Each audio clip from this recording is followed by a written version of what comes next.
Hello everyone, welcome back. So we are in pharmacokinetic chapter. After absorption, the next part is distribution. So after absorption of drug enter into your blood circulation and it passes through various body fluid compartment to reach toward site of action. Because to reach to site of action, it has to pass various compartment, and this process is called as distribution. So the drug or any substance it has to pass from following compartment. For example, it has to pass from plasma, then interstitial fluid compartment, that is the fluid which is present outside to your cell, or your cells are bathed in this liquid, or you can also say it as a extracellular fluid compartment. Then transcellular fluid compartment, that is CSF, cerebrospinal fluid is there, tracheal fluid is there, bronchial fluid is there. So this type of fluid are called as transcellular fluid. And cellular fluid compartment. So your drug, for showing its action, it has to pass through all this compartment. Then body fluid, it act as a solvent or carrier for distribution of drug. Means these all solvents or fluid, they are acting as a carrier for carrying this drug toward your effector organ, that is for distribution of drug. So after absorption of drug, whenever we administer drug, it get disintegrated into small fraction. So whenever there is a process of distribution, at that time the drug get some kind of drug get attached to plasma protein, the protein which are present into our plasma, and some fraction of it remain free in the extracellular fluid. So the free drug are only and only showing pharmacological action, and the drug which is bind to plasma protein, they are inert drug, or they are pharmacologically inactive drug. Okay, so as per the drug, or as per the amount of drug accumulated into various body tissue, it shows its action. Normally in your body, the drug accumulated in some kind of part. For example, it is accumulated into bones, liver and fatty tissues. In this part, your drug, even though it is eliminated from your body, it sometime it get accumulated in this all part. Okay, so next is the next part is apparent volume of distribution. So it is nothing but it reflect distributed fraction of drug into your body, how much amount of actual drug is distributed into your body. So it is given, or it is reflected by one meth- one equation, that is VD. Actually it is VD. I have forget to write VD. So VD is equal to amount of drug administered, that is total amount of drug administered into your body, divided by plasma concentration. Plasma concentration means how much amount of drug is actually present into your plasma or into your blood. It is called as plasma concentration. So by knowing by knowing this amount, you can know about a volume of distribution. For example, there are some drugs which are fine in nature, or they are having a smaller size. So as they are, if the drugs are having smaller size, and if the drugs are having higher lipophilicity, so that type of drug are highly distributed, or they are having a high volume of distribution as compared to larger molecular weight, or larger molecular size, and low lipophilic nature compound or drug. Okay, so next part is redistribution. So redistribution is itself, it shows that, or itself it is telling you that redistribution means again there is a distribution of drug into your body. So how? First of all, highly lipid soluble drug get distributed to organ with high blood flow. Why? Because as per the circulation, you in your body there is a circulation. So while there is a circulation, the higher parts or higher blood flow organs get first drug. Why? Because they are having a high blood flow in their high blood flow in it. Okay, and that's why highly lipid soluble drug get distributed to organ with the high blood flow, that is your brain, heart and kidney. Okay, liver is there, so they are having a higher blood flow, and that's why highly lipid soluble drug goes first toward them. Then second is lesser latter less vascular but more bulky tissues like muscles and fat, adipose tissues are there. So in this area, the drug reaches afterwards. So when plasma concentration of, and here drug get concentrated. Okay, so when plasma concentration of drug fall, means your body consumes drug, whatever drug which is present in your blood circulation, your body consumes all that drug by showing its effect. So now your body, in your body there is a decrease amount of drug. Okay, so what actually happened at that time? So at this point, the organ which are storing your blood, for example muscles, fat, bones, from that area your drug get withdraw in again into your blood, and by that it is showing its action. In short, when plasma concentration of drug fall, drug is withdraw from this side means from brain, heart, kidney, muscles and fats, bone, whatever it is, and it prolong the action of that drug. Next is greater the lipid solubility, faster its redistribution. Okay, lipid solubility, of course, because lipid soluble drugs are more easily distributed or absorbed.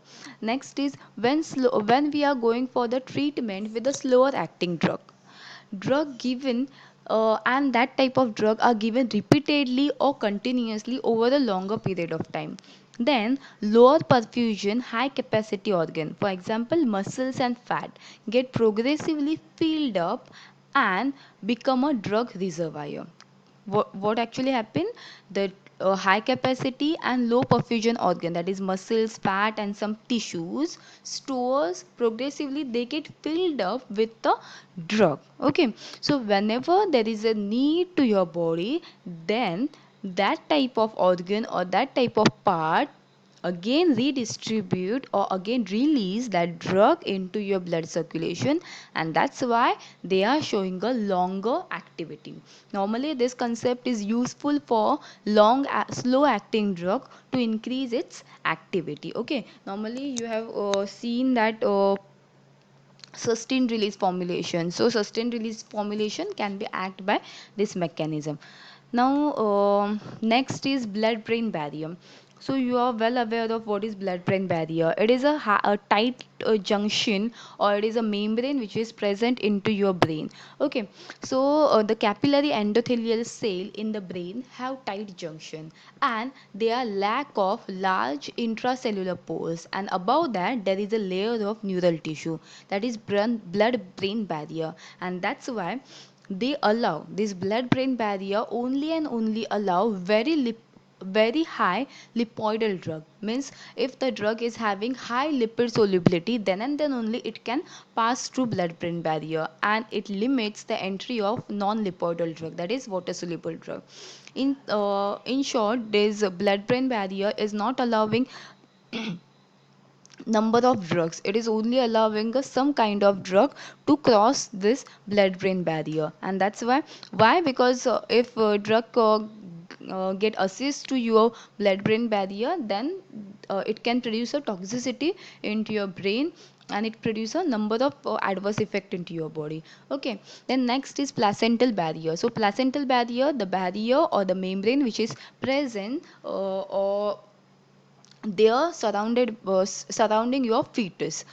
Okay, so placental membrane, it is a lipoidal placental membrane, it itself again a lipoidal, and it allow free passage of lipophilic drug while it restrict hydrophobic drug, same as blood brain barrier. But if we are going for the higher concentration of lipophilic drug, then in the maternal circulation it can get access to the fetus, and that's why number of drugs are avoided or contraindicated during pregnancy. Why? Because placental membrane or barrier It allows or it is accessible to number of drugs, lipophilic plus hydrophilic drug, and that's why number of drugs get contraindicated during pregnancy. So it is all about distribution and redistribution. So after sorry, the one part is remaining, that is plasma protein binding. As already we have seen that most drug possess physicochemical affinity for plasma protein, that is number of drugs get attached to plasma protein. So acidic, the drug which are having acidic nature, they get bind to plasma albumin, and the drug which are basic in nature, they bind to alpha 1 acid glycoprotein. Normally the drug get bind to albumin. So the protein bound drug, the fraction of drug which is bound to protein bound drug, it is called as plasma protein binding. They are pharmacologically inert, that is they are not showing any action into your body. But and that's why plasma protein are inert and they are serving as a drug reservoir. Plus it also reduces the amount of drug available for filtration and reduction. So there are some benefit of this plasma protein binding. Whenever your body require drug first of all, free drug, whatever available free drug, it shows its pharmacological action. And furthermore, after the free drug shows its action, the protein bound drug get released from this protein and it shows pharmacological action, and that's why your activity or bioavailability of drug get increases. Okay, plus toxicity of drug get decreases, and your drug is there for prolonged action. So it is all about plasma protein binding. The next part is so this figure is showing you, first is free drug, and the second one is plasma protein binding. Plasma protein binding free drug, whenever there is a free drug, it is showing a higher peak level. But when there is a plasma protein binding, it shows a low peak level. Then next is metabolism or biotransformation. So this one is the third process.